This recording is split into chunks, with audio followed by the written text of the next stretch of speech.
বাংলাদেশ অভ্যন্তরীণ বিষয়ে হস্তক্ষেপে সমর্থন করে না বলে জানিয়েছেন ভারতে সফররত জাতীয় নিরাপত্তা উপদেষ্টা খলিলুর রহমান। সেই সঙ্গে যেকোনো পরিস্থিতি সব ধরনের সন্ত্রাসবাদের বিরুদ্ধে ঢাকা জিরো টলারেন্স নীতি অনুসরণ করে। বৃহস্পতিবার 20 নভেম্বর দিল্লিতে দেশটির প্রধানমন্ত্রী কার্যালয়ে আয়োজিত সপ্তম জাতীয় উপদেষ্টা সম্মেলনে কলম্বো নিরাপত্তা কমপ্লেক্সে বক্তব্যকালীন সময়ে তিনি এই কথা বলেন। উপদেষ্টা খলিলুর রহমান বলেন, বাংলাদেশ জাতীয় সার্বভৌমত্ব ও সমতা, রাজনৈতিক স্বাধীনতা, অভ্যন্তরীণ বিষয়ে হস্তক্ষেপ না করার মূল্যবোধকে সমর্থন করে। সেই সঙ্গে উন্মুক্ত, শান্তিপূর্ণ, সুরক্ষিত এবং অন্তর্ভুক্তিমূলক ভারত মহাসাগরের মূলনীতি ও নীতিমালাকেও সমর্থন করে বাংলাদেশ। এই জন্য আন্তর্জাতিক বিরোধের শান্তিপূর্ণ নিষ্পত্তির পাশাপাশি আন্তর্জাতিক আইন এবং জাতিসংঘের সনদে বর্ণিত নীতিগুলোর প্রতি শ্রদ্ধা বজায় রাখা গুরুত্বপূর্ণ বলেও তিনি উল্লেখ করেন। এছাড়া অনুষ্ঠানে বক্তব্যকালে টেকসই উন্নয়ন, আন্তর্জাতিক শান্তি ও নিরাপত্তা, মানবিক পদক্ষেপ এবং মৌলিক অধিকার ও স্বাধীনতার জন্য আঞ্চলিক ও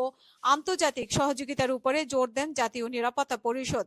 জাতীয় নিরাপত্তা পরিষদের উপদেষ্টা এবং সম্প্রতি বাংলাদেশে ভুয়া এবং বিভ্রান্তিমূলক তথ্যের হুমকির সম্মুখীন হয়েছে বলে তিনি উল্লেখ করে বলেন যে, বাংলাদেশের অঙ্গীকার হলো নিজস্ব সাইবার স্পেস, গুরুত্বপূর্ণ অবকাঠামো ও প্রযুক্তিকে সুরক্ষিত রাখা এবং শুধু নাগরিকদের নিরাপত্তা ও গোপনীয়তা ও কল্যাণ নিশ্চিত করার জন্যই নয়, বরং এটি নিশ্চিত করার জন্য যে বাংলাদেশ থেকে কোনো কর্মকাণ্ড যেন আঞ্চলিক বা বৈশ্বিক সম্প্রদায়ের জন্য হুমকি স্বরূপ না হয়।